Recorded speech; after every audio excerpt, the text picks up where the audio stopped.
Hello, I'm Dr. John Moore. We are continuing part 1 of our Panorama of Old Testament History. In this second session, which is entitled The Patriarchs, we will study the lives of Abraham's descendants who created the tribe of Israelites.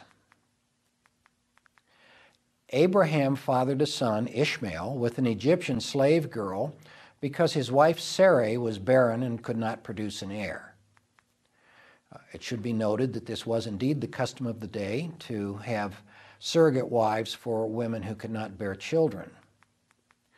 Ishmael and his mother eventually were ejected from the tribe to protect the inheritance of Isaac, who was born to Sarah 13 years after the birth of Ishmael and who would have become the primary heir or the heir designate of the tribe at that point. We are told almost nothing about the childhood of Isaac other than that he was nearly sacrificed when the Lord tested Abraham. This event became a staple of religious art over the centuries, and you can see numerous paintings of Abraham and Isaac and some kind of an angelic hand or a heavenly hand staying the knife. The Bible gives us no other details of the life of Isaac until he's an adult and ready for marriage.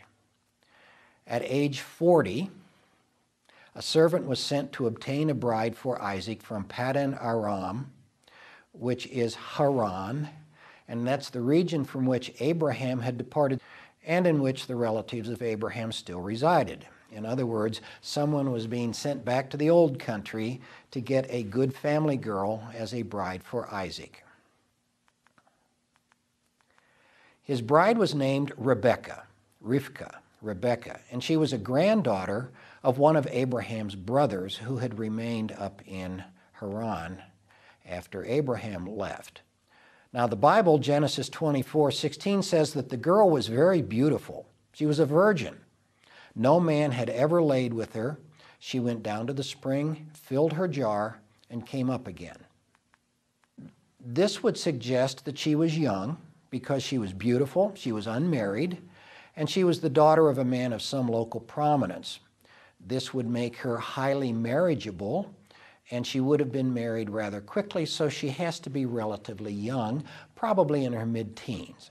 So we have a 40-year-old Isaac marrying what was probably a beautiful young teenage girl.